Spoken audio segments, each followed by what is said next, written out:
గురువుగారు, మానవులను ధర్మ మార్గంలో నడిపించేందుకు భగవంతుడు ప్రతి యుగంలోనూ అవతరిస్తూ వచ్చాడు. అయితే త్రేతాయుగంలో రామావతారం, ద్వాపర యుగంలో కృష్ణ అవతారం.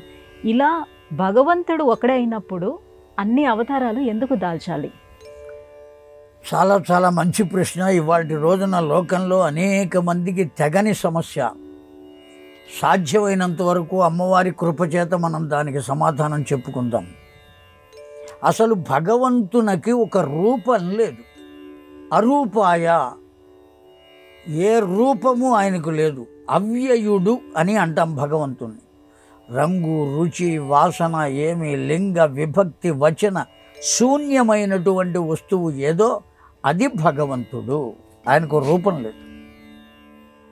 ఆయన ధర్మాన్ని స్థాపించడం కోసం ఏ యుగంలో ఏ విషయాలను పొందుపరచాలో దానికి అనువైనటువంటి రూపాన్ని ఆయన పొందాడు. అసలంటూ ఒక రూపం ఉంటే ఆ రూపంతోనే చేయవచ్చు కదా, ఈ రూపాన్ని ఎందుకు పొందాలి అని మనం ప్రశ్న వేయాలి.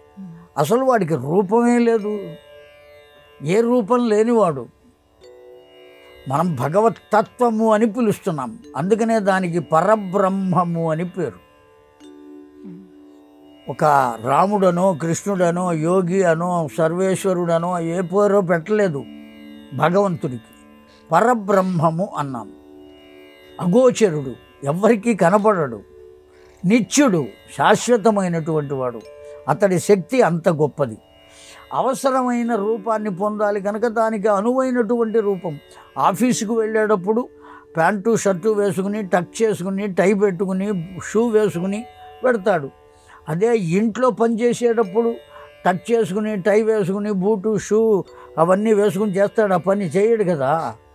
ఇంట్లో ఉండేటప్పుడు ఒక తీరుగా ఉంటాడు, ఆఫీసుకు వెళ్ళేటప్పుడు ఒక తీరుగా ఉంటాడు, ఇంకో పని చేసేటప్పుడు ఇంకో తీరుగా ఉంటాడు.